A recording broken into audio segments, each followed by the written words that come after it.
ગરીબ પરિવારના અંદરથી આવા નવજવાન દીકરા દીકરીઓ એ મારા કુદરત તું ના લૂંટી લે. જેવી લૂંટવાની તાકાત રાખે છે એવી ફરી એકવાર સમાજના અંદર ફરી એકવાર અવતાર આવવાની તાકાત રાખે છે. અને ભરત ગયો છે, ભરત દીકરો તો એના મોતથી ગયો છે. એને હારા ઘરે અવતારે લઈ લીધો છે, પણ જેની યાદ હજુ પણ ભૂલાતી નથી, એના બાપને ભૂલાતી નથી, એના કાકા કુટુંબને ભૂલાતી નથી, એના મોમા મોહનને ભૂલાતી નથી, કે એના સાસરિયા પક્ષને પણ ભૂલાતી નથી. અને પોતાની પત્નીને તો એ ઘડીએ ઘડીએ યાદ આવશે. જો ગયો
બોલેલી આલાપ ખાલી તાર સુધી આરતીની તૈયારી કરી લો.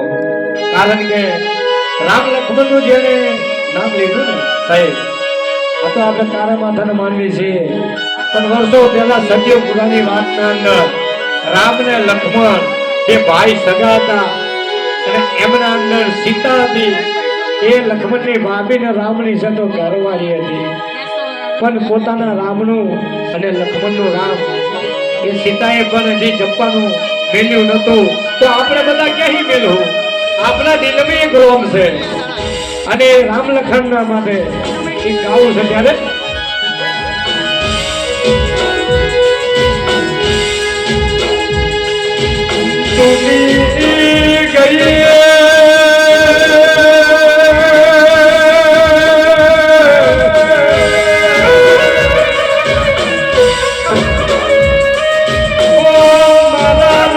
લક્ષ્મણની જોડી તૂટી છે,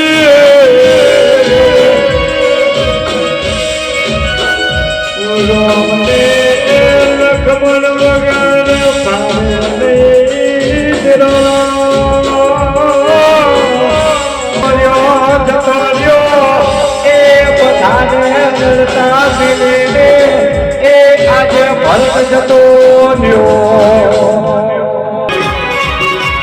સખીને જે માનતા હોય આંગળી ઊંચી કરો. આ તમારા બાપની દેવીનું ગોળ ગવાય છે. હું પોતે રેકડીનો કલાકાર છું. સખીનો આદર ગવાય છે એટલે વધારે કંઈ આપતો નથી, પણ સખીના નામ પર 101 રૂપિયા ખાલી આવવા દેજો. જેના હાલી હોય આવજો, હાલી હોય આવજો. આ ભજનના અંદર તો નહીં માગતો, પણ રેકડી છે. હલ હલ હલ હલ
પરિવારના અંદરથી